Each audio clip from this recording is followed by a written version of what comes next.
we have to look at what the underlying offense is. It's operating while intoxicated, third. As Mr. O'Meara said, bumps in the road, but there's also consequences when that happens. This court has found that it will be the sentence of this court that the defendant served. On February 27th of this year, the defendant was found guilty of violating the terms of her probation. Ms. Mandy Alexander's prepared an updated probation violation report dated March 23, 2026. In addition, a number of letters have been submitted to the court, including letters from the defendant herself, Jeremiah Phelps, Laura Palega. We've obviously had an opportunity to review the letters of support my client has provided in her statement. My client absolutely respects, Your Honor, respects this court. She still maintains that she did not consume alcohol on November 15th, but she understands the process. She understands that we are here for disposition regardless. Your Honor, except for this incident and a minor incident where my client essentially self-reported, in my opinion, she wouldn't have been probably found to have been in violation of probation, except for the fact that she contacted her probation agent and admitted to consuming alcohol. Ms. Talley has done exceptionally well on probation. She completed sobriety court. In fact, she told me this morning that we were discussing the recommendation that she planned to go to sobriety court graduation on Friday to support other program participants. She's been employed consistently. She was obviously employed on the date of this incident. She's working 2 jobs now. I think, Your Honor, this is a bump in the road and nothing more. She has, don't take this as a challenge, Judge, but I think Danielle has been harder on herself through this process than Your Honor could be. Again, it's not a challenge. Don't take it as such, but I think she, even though there has been this bump in the road, she should be held up as an example of what the sobriety court program can do. I think she has a really good insight into her relationship with alcohol.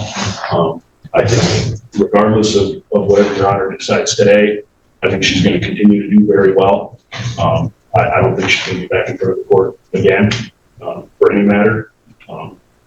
Your Honor, I'd ask that the court not impose the recommended jail sentence. Again, she works 2 jobs. She has her children. And I think it's important to note it's now been some 4 months since this violation occurred. Ms. Talley reports that she has not been tested once since the scram monitor came off following the last violation. She reports that she would have been clean had there been any tests ordered, but she hasn't been tested since the scram monitor came off following the first violation. She successfully completed that monitoring period otherwise. So, Your Honor, I'd ask that Ms. Talley be permitted to continue on probation without any other sanction. If the court is inclined to order jail time, I'd ask that it be held in advance pending successful completion of probation. What Ms. Talley reports, I think, besides some community service, she's essentially complied otherwise fully with the probation. Thank you. You're welcome. Ms. Talley, is there anything you'd like to say? I wrote it. You did. Sure. You did. You wrote twice. Did I? Mr. Wallace, anything on behalf of the people? Your Honor, I have a very good report. And as this court, there's always those, as Mr. O'Meara said, bumps in the road, but there's also consequences when that happens. And this court has found that there was a violation. We concur in the recommendation and we ask the court to follow it. Thank you. Well, we had a full probation violation hearing on it. And understandably, for a probation violation hearing, rules of evidence don't apply. So we don't have, for instance, experts coming in talking about this scram device or devices that are used, but the device tested positive for alcohol, and the court found that at the end of the day. The defendant vehemently objected and stated, "I did not consume alcohol." And And the court's not saying at the end of the day, that's the end all for this, because we have to look at what the underlying offense is. It's operating while intoxicated third. So there's a history of substance use disorder relative to alcohol. And consider that. On top of that, the court wasn't aware on November 1st there was a prior violation. Now, according to Mr. O'Mara, that was self-reported. Is that correct? Okay. So, further indication that there's still substance use disorder issues.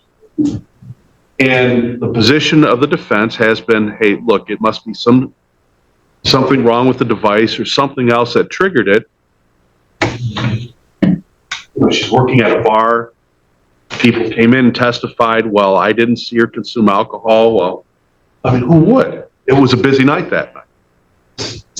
But at the end of the day, the defendant is held to a higher standard. That is to follow through with the conditions of probation. And personally speaking, I think it's a disaster for someone who has substance use disorder to be working in an establishment that serves alcohol when that's the substance in question. But we also have to make a living as well. And the court understands that, and the probation department did everything it could to make sure at the end of the day there was insurance that the defendant would not consume. The court made its finding, and the court stands by its finding. At the end of the day, you look at the behavior and ask oneself, will it happen again? I hope it doesn't. Because if it happens again, guidelines don't apply to probation violations. You can be sentenced to prison. That's how serious substance use disorder can be. It will be the sentence of this court. The Scram device ordered for 90 days is ordered, but it's already completed.